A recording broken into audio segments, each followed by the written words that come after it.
Muy bien, hermanos, yo quiero compartir un tema con ustedes esta mañana que es sumamente importante para nosotros como seres humanos. Todos estamos conscientes de que no somos perfectos, ¿verdad? De que el único perfecto es Dios. El único perfecto es Dios. Y porque no somos perfectos, entonces necesitamos estar conscientes del tema que vamos a tocar esta mañana y que está por todas las Escrituras. Necesitamos el perdón del Señor. Digan todos conmigo: Dios, necesito tu perdón. ¿Cuántos dicen: yo necesito el perdón del Señor? Y es importante entender esto, cómo nosotros debemos reaccionar. Vamos a ver algo importante esta mañana, cómo debemos actuar cuando hay fallas en nuestra vida, cuando nosotros tenemos pecado en nuestra vida. Y vamos a entender hoy con las consecuencias del pecado y cómo debemos nosotros tratar con él. Perdón.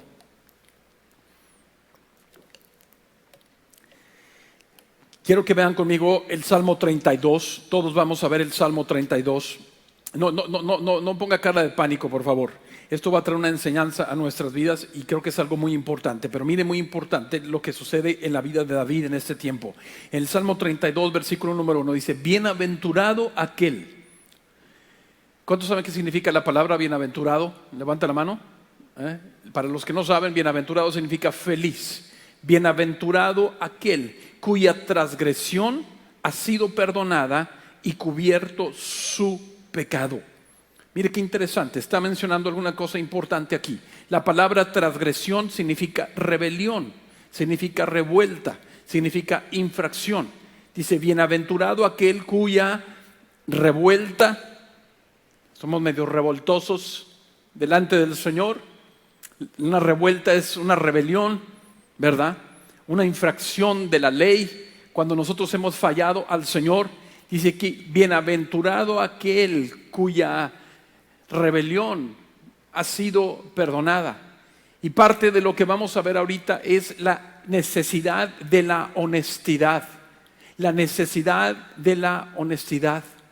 Mucha gente es experta en estar mirando los pecados de los demás, pero tienen una gran dificultad para ver sus propios pecados. El salmista oraba y decía: Señor, ayúdame, escudriña mi corazón, líbrame de los pecados que me son ocultos. Esas cosas que pueden estar en nuestra vida, en nuestro interior, pero que nosotros no podemos verlas.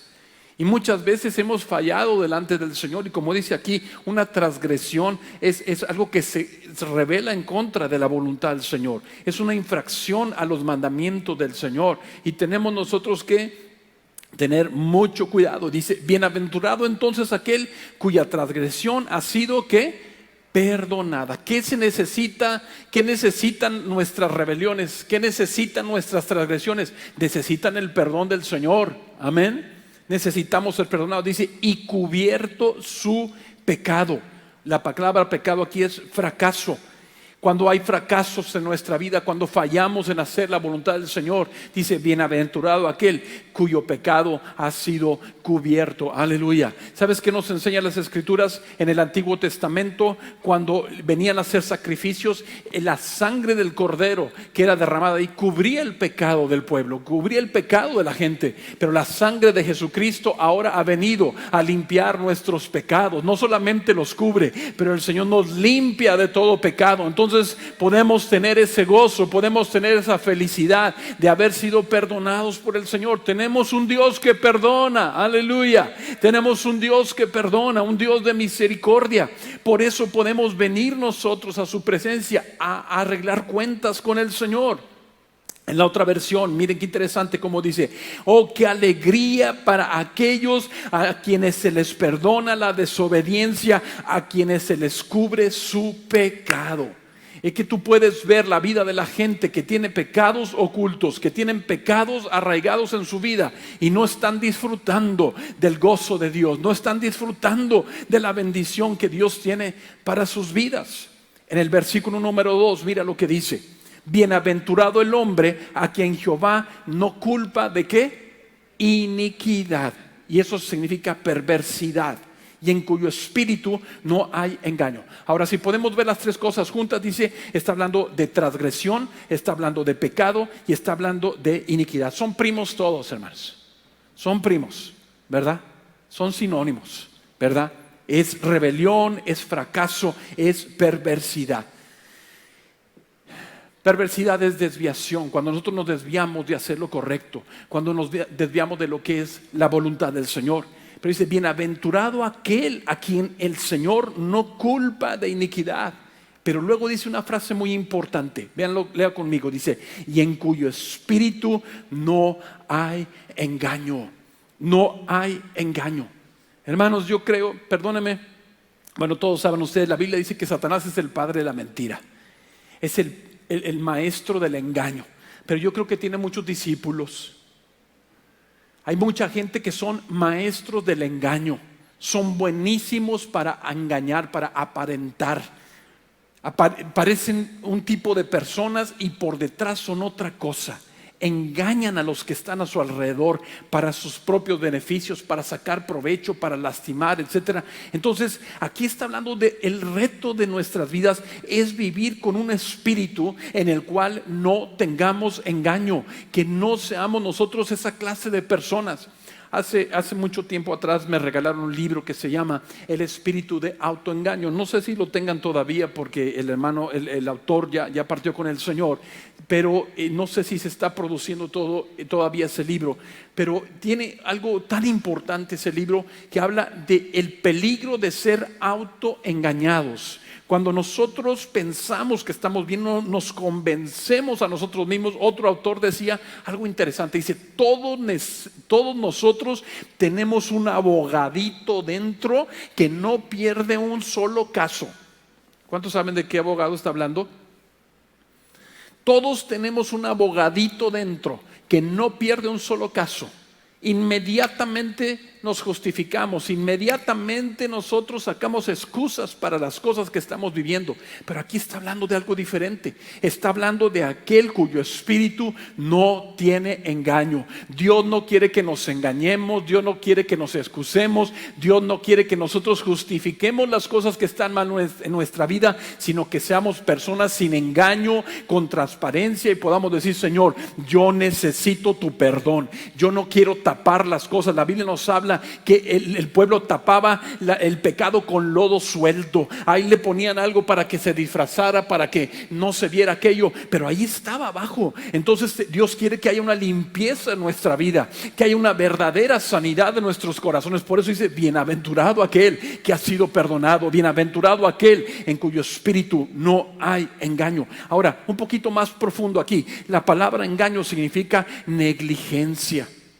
Aquella persona que ha sido negligente con las cosas en su vida, que ha permitido, que no ha tratado de manera correcta con el pecado, que ha traicionado las cosas que Dios ha establecido, o que ha sido indolente, o que ha sido descuidado. La palabra indolente es descuidado con las cosas que Dios nos dice que tengamos nosotros cuidado.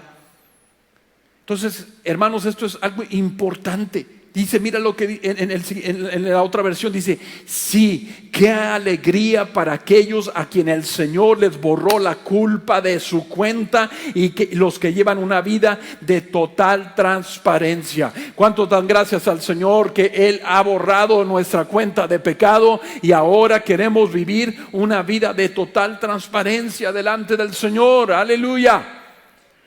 Esto es una necesidad para todos nosotros. Necesitamos clamar, decir, Señor, yo quiero vivir una vida transparente totalmente. Esa debe ser la meta de cada uno de nosotros. No solamente obtener el perdón de Dios, pero sino después de haber sido perdonados, llevar una vida de total transparencia delante del Señor.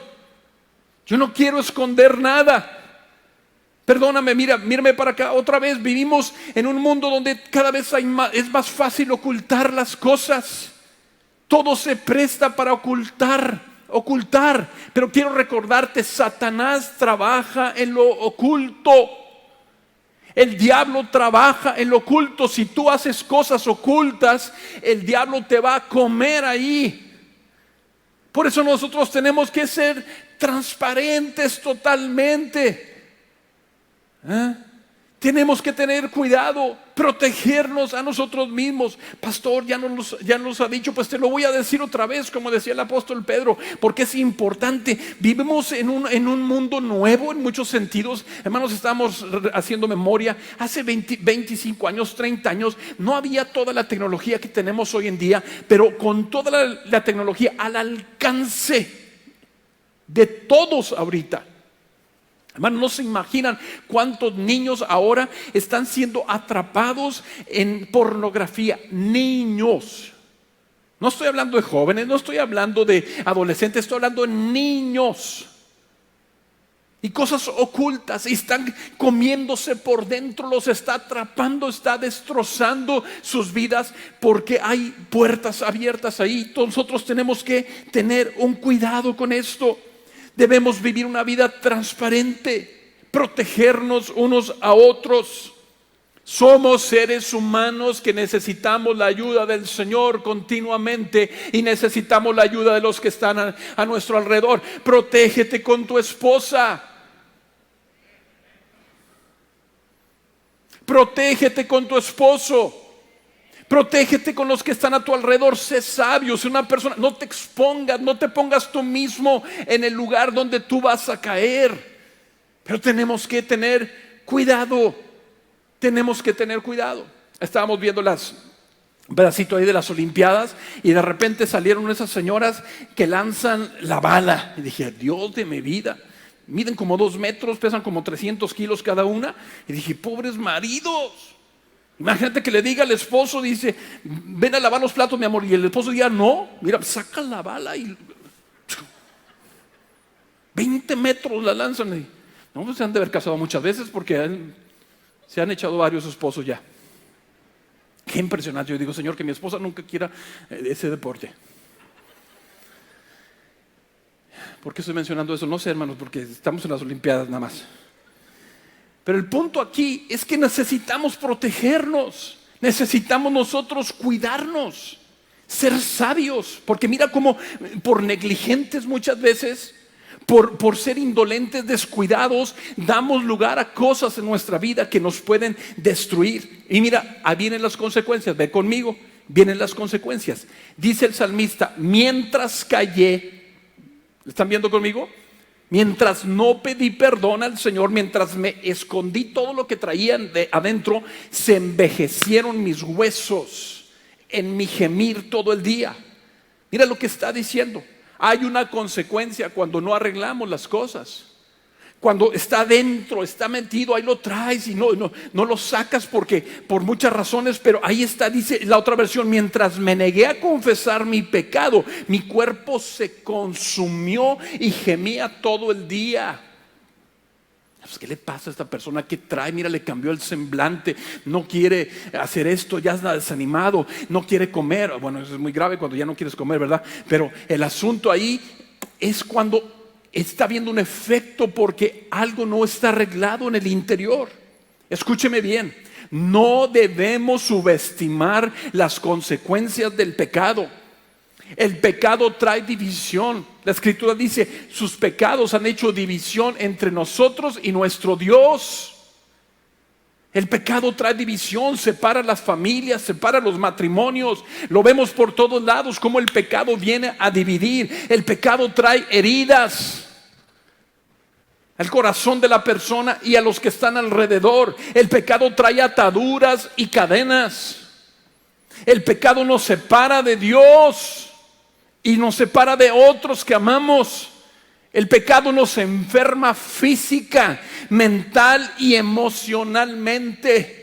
No debemos subestimar las consecuencias del pecado. El pecado oprime nuestra alma. El pecado nos ciega, no te deja ver bien. El pecado nos roba el gozo de vivir.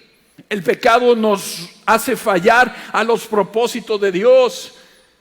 Algunos dicen, ya no hablen de pecado, por favor. No, claro que tenemos que hablar del pecado. Esto es peor que el coronavirus. Es un virus mortal que está destruyendo a la humanidad. Tenemos que hablar de eso porque Cristo es la respuesta para el pecado. Cristo vino a este mundo a liberarnos de nuestros pecados. Y todos nosotros somos pecadores y necesitamos reconocer esa necesidad del perdón de Dios en nuestra vida. Pero el pecado trae todas estas consecuencias y muchas más, porque puedo hacer una lista enorme aquí, pero sobre todo el pecado produce muerte.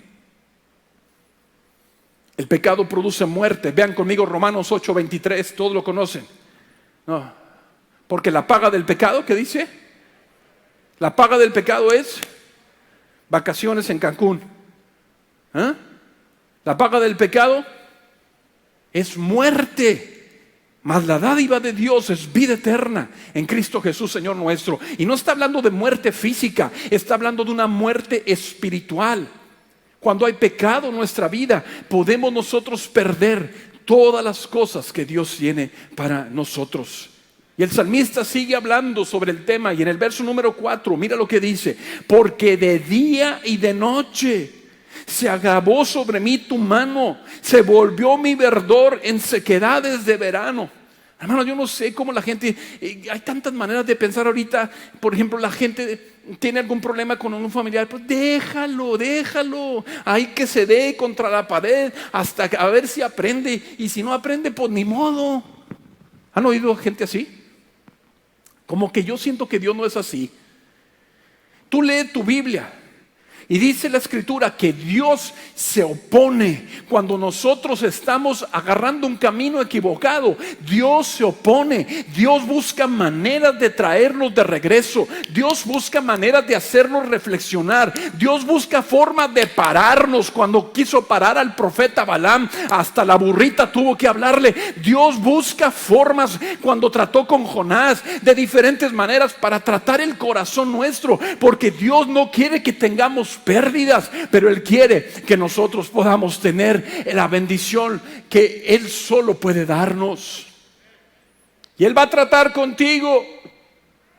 Si una persona está viviendo en pecado y está bien fresca, preocúpate, porque mira, lo normal es esto. Cuando tú eres una persona que quieres agradar a Dios y fallaste, no puedes ni dormir. Mira lo que dice aquí: de día y de noche, todo el tiempo, no importaba dónde estuviera, dice: se agravó sobre mí tu mano, se volvió mi verdor en sequedades de verano. Se sentía seco. Cuando tú eres una persona sincera delante del Señor, tú no puedes estar a gusto cuando hay pecado en tu vida. ¿Me estás siguiendo? El salmista lo está experimentando aquí. En la otra versión dice: día y noche tu mano de disciplina pesaba sobre mí. Mi fuerza se evaporó como agua al calor del verano. Claro, por supuesto. ¿Por qué? Porque estaba escapándose de la presencia del Señor. ¿Cuántos conocen el Salmo donde dice: ¿a dónde me iré de tu espíritu? ¿Hay algún lugar donde podamos escapar de la presencia del Señor? Claro que no.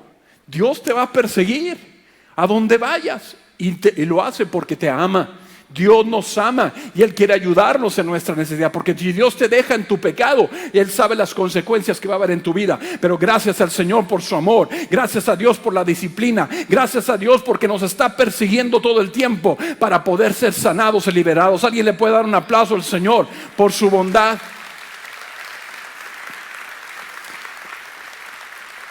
Y ahí viene la otra parte, el verso número 5.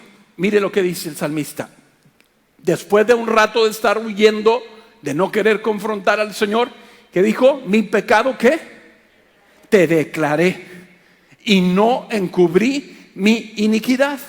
Dije: confesaré mis transgresiones a Jehová. ¿Y qué sucedió? Dios dijo: momento, se te pasó el tiempo ya no hay oportunidad. ¿Qué dice? Tú perdonaste la maldad de mi pecado. Aunque ahorita vamos a ver ese punto. Si hay un tiempo para arrepentirnos, si hay un tiempo. Pero mira qué importante. Cuando vine y declaré al Señor lo que estaba pasando, cuando vine y abrí mi corazón, Dios perdonó. Aleluya. ¿Cuántos dan gracias al Señor por eso? Tenemos un Dios de perdón, tenemos un Dios de misericordia. Qué difícil enfrentar nuestros pecados, hermanos. Muchas veces no queremos venir delante del Señor. Qué vergüenza. ¿Qué había en el corazón de Adán y Eva? No querían enfrentarse con Dios, se escondieron detrás de un árbol, se cosieron las hojas de higuera. ¿Qué le pasaba? No querían enfrentarse porque sabían que habían fallado, se habían fallado delante del Señor y no querían confrontarse con ese Dios al cual le fallaron. Pero nos pasa lo mismo a todos. Qué difícil venir a veces del Señor otra vez, volví a hacer lo que te dije que ya no iba a hacer. ¿Cuánto les ha pasado? Y te da vergüenza. Y es difícil venir delante del Señor. Y a veces el orgullo de no querer reconocer, o la necedad, o cualquier otra razón. ¿Cómo me voy a presentar delante de Dios después de haber fallado? Pero escúchame bien, esa es la estrategia del enemigo para poder mantenernos cautivos en el pecado. Eso es lo que el diablo quiere, que no nos acerquemos a Dios para recibir el perdón. Él no quiere que vengamos a la presencia del Señor. El diablo sabe que entre más pecados acumules sin arreglarlos delante de Dios, más cautivo estarás. Por eso tenemos que tener cuidado. ¿Qué nos enseñó Jesucristo? Un poquito de levadura leuda toda la masa. ¿Qué está diciendo? Cuando toleramos pecado en nuestra vida, eso va a ir aumentando, avanzando. ¿Sí me explico? Perdóname, a mí me asustan algunas personas que son profesionales de la mentira. Son expertos. Y como dicen, no sé si han oído esa frase, hasta ellos se las creen. Ya son profesionales. ¿Y cómo comenzaron? Con pequeñas mentiras y añadiendo. Y llega un momento que ni cuenta se dan, yo creo, de todas las mentiras que dicen. Es impresionante. Pero no es lo que dice aquí. Una vida transparente delante del Señor. Y una cosa lleva a la otra. Por eso Jesús dijo, un poquito de levadura va a ir leudando toda la masa. Tu vida se puede ir contaminando totalmente a medida que vayas permitiendo eso. Por eso necesitamos, Señor, yo quiero tener un corazón limpio. Y luego dice, en la otra versión dice, finalmente te confesé todos mis pecados y ya no intenté ocupar mi culpa. ¿Cuántos son expertos en ocultar? No levanten la mano. Y me dije, le confesaré mis rebeliones al Señor. ¿Y qué pasó? Tú me perdonaste. Toda mi culpa, ¿qué? Desapareció. ¿Alguien le puede dar un aplauso al Señor por eso? Gracias a Dios. Dios nos perdona. A ver, yo quiero que vean conmigo en Proverbios capítulo 28, verso 13. Hermanos, perdónenme, yo como pastor sé tantas cosas, tantas situaciones, y no termina uno de asombrarse, y te duele ver las consecuencias del pecado en la gente. Te duele ver las consecuencias de cómo el pecado viene a destruir la vida de niños, de adultos. Es una cosa terrible. Por eso hay una carga tan grande. Todos nosotros estamos expuestos. No importa la posición en que estés. Estaba platicando, bueno, yo no sé mucho de este hombre, pero tan famoso, Bill Gates, y estaban diciendo que su propia compañía, la propia compañía que él fundó, lo corrieron. ¿Y sabe por qué lo corrieron? Porque violó los principios de su empresa. Y se metió en una relación con una persona de su propia empresa, dejó a su esposa por otra mujer y la empresa misma lo despidió. Qué interesante, qué interesante. No es cuestión de dinero, no es cuestión de posición social, no es cuestión de cultura, no es cuestión de educación, no es cuestión de nada, es cuestión del pecado. El pecado que abunda por todos lados y se mete por todos lados. Y Dios ha venido a librarnos de nuestros pecados. El Señor Jesucristo ha venido a romper el poder del pecado en nuestra vida. Yo te tengo buenas noticias. Tú ya no tienes por qué vivir bajo la esclavitud y el yugo del pecado, porque el Señor Jesús nos ha hecho verdaderamente libres. Aleluya. Así dice, como presentaste tu vida para servir al pecado, ahora presenta tu vida para servir al Señor. Aleluya. Y claro, es triste ver a la gente que no tiene a Dios atrapados en sus pecados, pero es mucho más lamentable y triste ver a alguien que dice que conoce a Dios y también está igual. Eso no es así, porque Dios nos llamó a una vida completamente diferente. Mira lo que dice Proverbios 28, versículo número 13. El que encubre sus pecados, ¿qué dice? ¿Está claro o no está claro? El que encubre sus pecados no prosperará, mas el que los confiesa y se ¿qué? Aparta, ¿qué va a pasar? Va a alcanzar misericordia. Dios nos está diciendo cómo tratar con la cosa. Pero si tú eres de esas personas que estábamos acostumbrados a ir a pedir perdón cada semana y saliendo de ahí volvías a hacer lo mismo, si tú traes esos mismos hábitos otra vez, si realmente es un juego para ti pedirle perdón a Dios y no hay una convicción de cambiar verdaderamente, no, eso no va a funcionar. Primera de Juan 1, 8 al 10, mira lo que dice. Si decimos que no tenemos pecado, ¿qué dice? A ver, ¿qué dijo el apóstol Juan? Nos engañamos a nosotros mismos. ¿Y qué? La verdad no está en nosotros. Si confesamos nuestros pecados, Él es fiel y justo para perdonar nuestros pecados y limpiarnos de toda maldad. Si decimos que no hemos pecado, le hacemos a Él mentiroso. Y su palabra, ¿qué dice? No está en nosotros. Porque hasta, no es cierto, no tengo pecado, yo estoy muy bien. No, pero dice que le hacemos a Dios mentiroso. Y su palabra no está en nosotros. Significa que si tú vives de acuerdo a la voluntad del Señor, tú vas a ser transparente. Tú vas a decir, hay áreas de mi vida que tienen que ser cambiadas. Vas a buscar la misericordia de Dios. Vas a buscar el perdón de Dios. Y tú vas a vivir en libertad. Aleluya. Dios no quiere una iglesia llena de pecado. Dios no quiere que tu vida esté llena de pecado. El Señor quiere que nosotros vivamos en triunfo sobre el pecado. Aleluya. Porque la tentación está todo el tiempo. Es posible que puedas tener alguna caída, pero no vives en pecado. No. En Cristo Jesús somos más que vencedores. ¿Alguien le puede decir amén al Señor en esta hora? Somos más que vencedores en Cristo Jesús. Amén.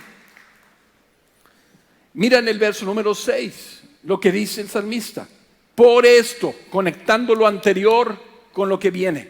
Por esto dice, orará a ti todo santo, todo hijo de Dios, en el tiempo en que pueda ser hallado. Y subraya esa parte. Orará a Dios. Ahora, vuelvo a repetir, qué difícil venir a orar a Dios después de que te portaste mal, ¿verdad? ¿Cuántos han tenido esa experiencia? Te vienes delante del Señor y no sabe ni cómo orar. No te sale, ¿verdad? Pero ahora, ahí, ¿cuántos oran para adentro?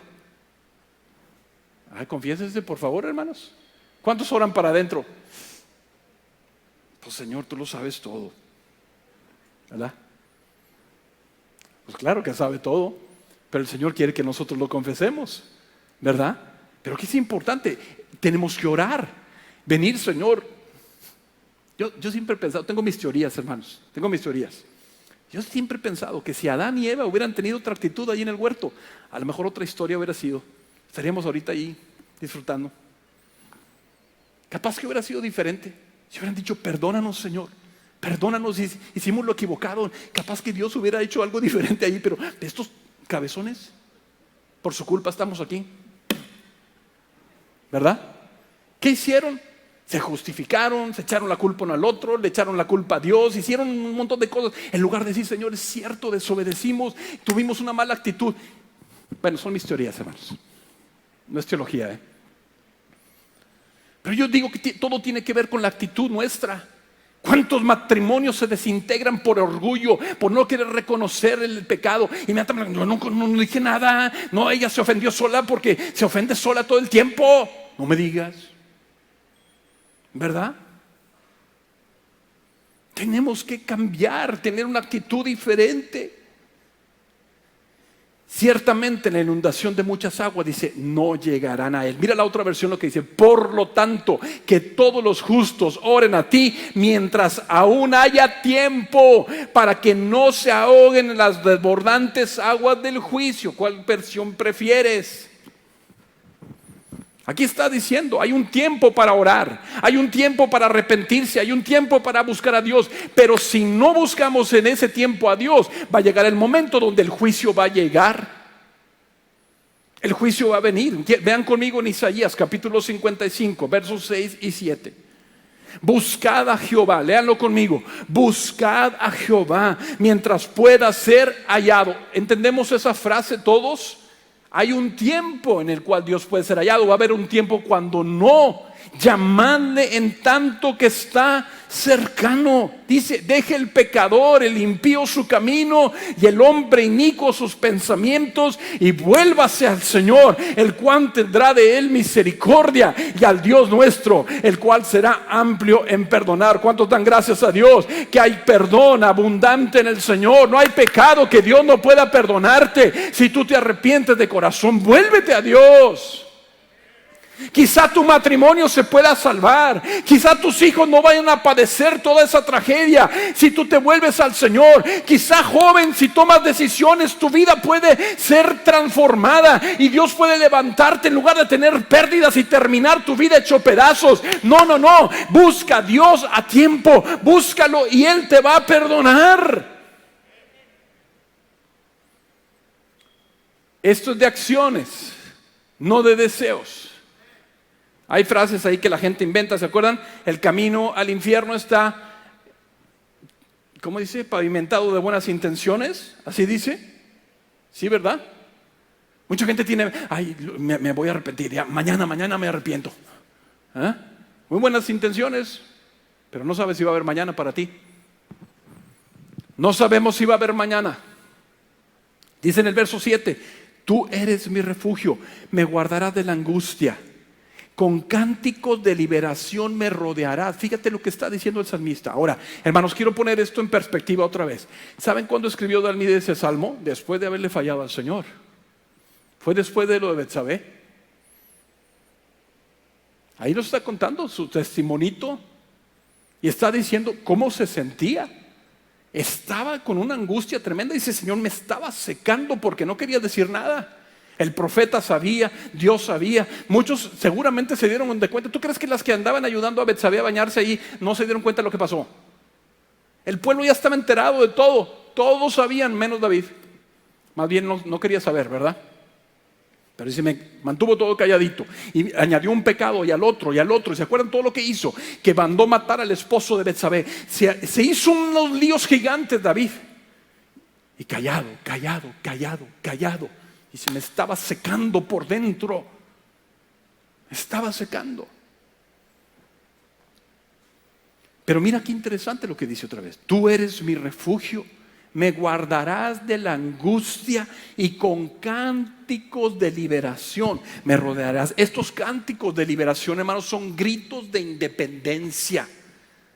Gritos de independencia, de libertad. Eso es lo que significa aquí. Cuando viene el Señor a tu vida y Él te libera y tú das esos gritos de independencia. Ya soy libre del pecado. Ya soy libre. ¿Cómo no saben decir ese canto? Ya no soy esclavo del temor. Y todo así, cierto, ya no soy esclavo del temor. Pues ni del temor, ni de la lujuria, ni de ningún otro pecado. Dios quiere que su pueblo sea libre. Dios quiere que tú y yo vivamos en libertad. Que no seamos esclavos de ningún pecado. Son gritos de libertad, gritos de independencia. Ya el pecado no puede gobernar más nuestra vida. Ahora es el Señor el que gobierna nuestro corazón. Aleluya.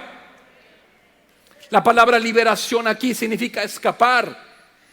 Está hablando de cantos de libertad, de escapar. Ya dice la Escritura, nuestra alma escapó cual ave del lazo de cazadores. Se rompió el lazo y escapamos. Aleluya. El Señor rompió las cadenas de pecado en nuestra vida. Por eso estás contento, estás feliz de lo que el Señor ha hecho contigo. Amén.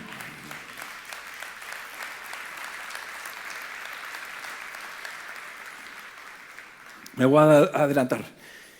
Verso número 8. Mira lo que Dios le contesta al salmista. Y le dice: te haré entender. Te haré entender y te enseñaré el camino en que debes andar. Sobre ti fijaré mis ojos. Le está diciendo tres cosas importantes. Dijo: te voy a hacer entender. La palabra entender significa te voy a enseñar a actuar. Te voy a dar inteligencia, que seas inteligente, que seas advertido, que sepas pensar, que prosperes, que seas sabio. Todo esto significa la palabra entender. Dios dice: yo te quiero prosperar. Yo quiero que seas sabio. Yo quiero que pienses. que seas inteligente, que estés advertido para que sepas cómo protegerte en las situaciones, que sepas cómo actuar. Dios dice, yo te voy a hacer entender. ¿Cuántos dicen, Señor, dame entendimiento, por favor? ¿Cuántas tragedias se podían evitar en nuestra vida si tuviéramos esa inteligencia, si tuviéramos ese entendimiento que viene de Dios? A ver, ¿tú crees que si tú usas tu Biblia como amuleto, la abres en el Salmo 91 y en tu casa para espantar a los demonios, ¿tú crees que con eso el diablo no te va a venir a dar unas revolcadas? Claro que sí. Eso no es suficiente. Tenemos que vivir la palabra de Dios. Tenemos que nosotros andar continuamente en la presencia del Señor. Dice, si tú tienes el corazón correcto, si tú tienes la actitud correcta, yo te voy a guardar, te voy a dar la inteligencia, el discernimiento para que puedas salir, escaparte de las situaciones. ¿Sabes a quién se me viene a la mente en ese momento? José. José era uno de esos que supo cómo tratar. Cuando vino la tentación, cuando vino la señora aquella, le dijo, mira, ¿sabes una cosa? Vamos a correr en el nombre del Señor. Mira, hubiera ganado el oro en las Olimpiadas, José.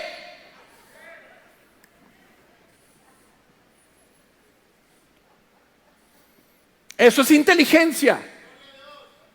Yo te voy a dar la respuesta, dice el Señor, cuando llegue la tentación. Porque la tentación llega. La tentación siempre está por todos lados. Pero Dios dice, yo te voy a hacer entender. Yo te voy a dar la capacidad. No vas a perder el propósito que yo tengo para ti. No vas a echar a perder lo que tengo para ti. Tú vas a ser prosperado. Tú vas a levantarte para cumplir mi propósito. Aleluya. ¡Qué bendición! Aleluya.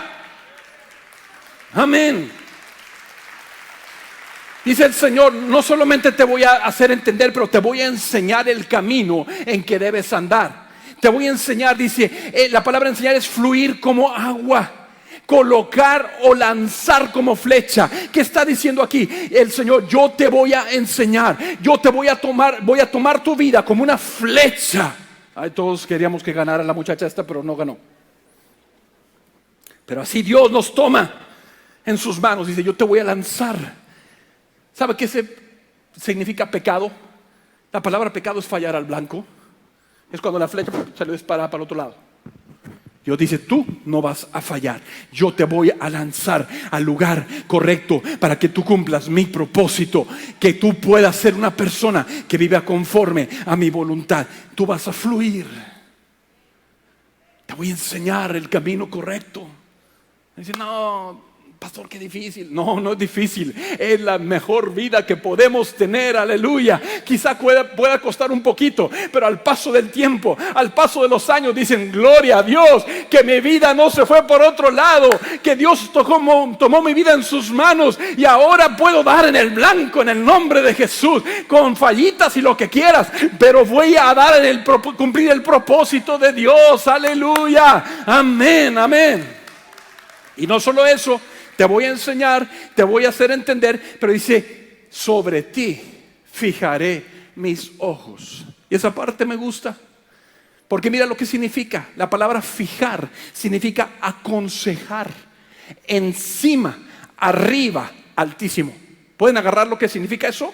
Es aconsejar desde arriba, aconsejado por el Altísimo. Dios dice, yo te voy a aconsejar en cada paso de tu vida. Si tú buscas el consejo de Dios, no el del diablo, no le pidas consejos al diablo, siempre te va a llevar a la destrucción. No le preguntes a los pecadores, siempre te van a decir que no pasa nada, pero sí pasa. Pregúntale al Dios Todopoderoso y Él te va a dar el mejor consejo para tu vida. Aleluya.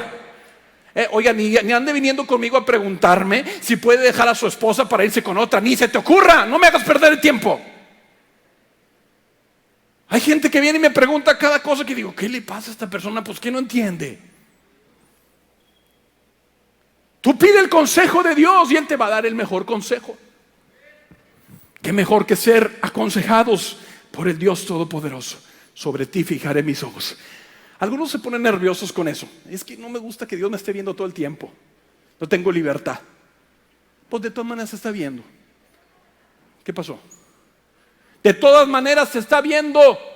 Pero esto es algo diferente. Te está diciendo: yo de aquí desde lo alto voy a estar guiando tu vida. Yo te voy a guardar, yo te voy a dirigir para que no haya fracasos en tu vida, para que no haya pérdidas, para que tú puedas llegar a ser lo que yo quiero que tú seas. Amén. La otra versión dice: el Señor dice, te guiaré por el mejor sendero para tu vida. Aleluya. Te guiaré y velaré por ti. ¿Qué te parece? Alex, ¿me ayudas, por favor? Pero todavía no termina. Voy a ir rapidito por el tiempo. Dice en el verso 9, Dios le da una advertencia al salmista. Le dice: no seas como el caballo o como el mulo terco. ¿Verdad? ¿Por qué nos compara Dios con esos animales? ¿Por qué no nos comparó, no sé, algo más pacífico, una jirafa o no sé? Con el caballo como el mulo, sin entendimiento. Dice que tienen que ser sujetados con cabestro y con freno, porque si no, no se acercan a ti. Dice el Señor: no te portes así. Entendimiento significa distinguir, discernir, inteligencia. Pero lo que pasa es cuando a veces no tenemos ese discernimiento, no tenemos esa inteligencia. Yo te digo otra vez, cuando una persona falla, lo más inteligente es correr inmediatamente a la presencia de Dios, arreglar el asunto. Dice la otra versión: no seas como el mulo o el caballo, que no tienen entendimiento, que necesitan un freno y una brida para mantenerse controlados. Ahora mire, quiero que vean Proverbios 26, versículo 3. Está fuerte esto. Dice: el látigo para el caballo y el cabestro para el asno, y la vara para la espalda del necio. Dios de mi vida. A ver, el caballo, ¿qué necesita? Látigo. El burrito, por terco. Un cabestro, la cosa que le ponían aquí para frenarlos. Y nosotros los humanos superiores, ¿qué necesitamos? Porque a veces no actuamos como Dios quiere. ¿Estás escuchando? Señor, ayúdanos. Señor, ayúdanos. ¿Tú crees que Dios no está trabajando con nosotros en esta pandemia? Estamos en medio del fuego todos. Estamos en medio del horno de fuego ahorita. ¿Y sabes qué? Están saliendo toda la escoria. Pero es cuando tenemos que clamar y decir: Señor, limpia mi vida. Limpia mi corazón, Señor. Yo no quiero que nada me estorbe. No quiero perder. Estaba platicando con un pastor amigo y dice: no te imaginas cuántas familias pastorales están en crisis. Cuántas parejas ahora se han estado en conflictos a causa de lo que está saliendo. Porque ahí estaba, pero está saliendo. Cosas ocultas, no traídas delante de Dios, cosas que no se han manejado correctamente y ahora están trayendo efectos destructivos. Necesitamos venir a Dios. Mira, Isaías 1:3 está fuerte, un pasaje muy fuerte. Dice: el buey conoce a su dueño y el asno el pesebre de su señor. Dice: pero mi pueblo no entiende, mi pueblo no tiene conocimiento. Ay, Dios de mi vida. Ahí interprétela como quiera, ¿verdad? Santiago 3:3 dice: he aquí nosotros ponemos freno en la boca de los caballos para que nos obedezcan, y dirigimos así todo su cuerpo. ¿Cómo necesitamos la ayuda del Señor? Y mira lo que dice en el verso 10. Verso 10, voy aterrizando esto. Muchos dolores habrá para el pecador. ¿Cuántos saben que el pecado trae dolor, hermanos? Yo mencioné un montón de cosas aquí, pero la lista es grande. Mucho dolor habrá para el pecador, mas al que espera en Jehová le rodea la misericordia.